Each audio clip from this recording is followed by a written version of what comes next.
Hi everyone, do you remember my last video? We talked about why it's so hard learning a new language, and I pointed out some massive linguistic walls that might be holding you back. Today I'm going to share other hidden barriers that make this journey such a challenge. But before we dive in, I would be deeply grateful if you could subscribe to the channel and hit that like button. It really helps our community grow. The first psychological trap you encounter is false friends, also known as a false mates. Have you ever looked at foreign words and thought, oh, I know exactly what this means, only to discover it means something completely different? For example, if you are learning German, the word fast doesn't mean speed. It actually means almost. If you want to say fast in German, you need the word schnell. Even worse, the word gift in German actually means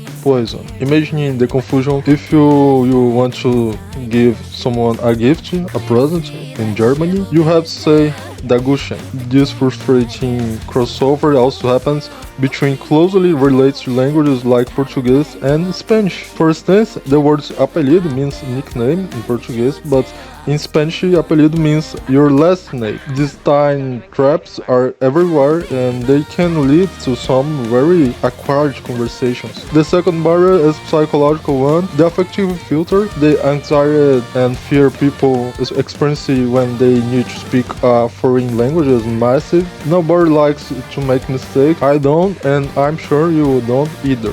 Sometimes we feel completely paralyzed by fear because making a mistake feels like showing weakness or failure.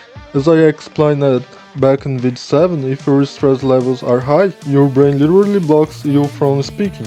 It's not that you don't know the words, it's just that your brain is protecting you from the fear of being judged. The third barrier is what linguistics call the intermediate plateau. When you first start learning a language, your progress is incredibly fast. You learn new words every day, and you can quickly build simple sentences. It feels amazing. But eventually, your development hits a flat line. You reach a specific point where you feel stuck, and you start to believe you can't improve your English anymore. This happened to me with both English and Mandarin. I have the confidence to talk to you in English today, but I know I still have a long way to go and need to practice much more. Overcoming this plateau requires shifting your study habits from passive listening to active productions. Another major barrier is learning words and phrases without any context. Memorizing long lists of vocabulary is a trap because the meaning of the word often depends entirely on the situation. This is why true immersion is so powerful but also so complicated to activate. If you can't travel to a country where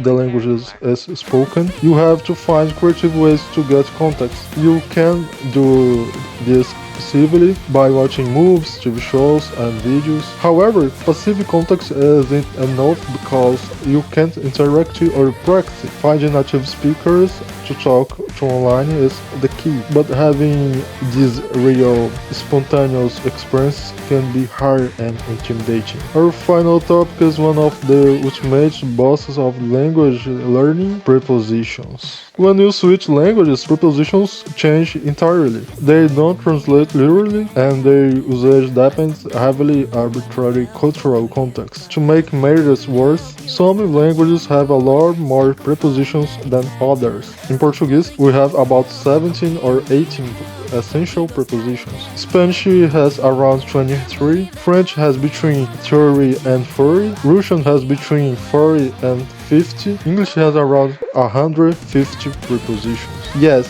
you heard that right, 150.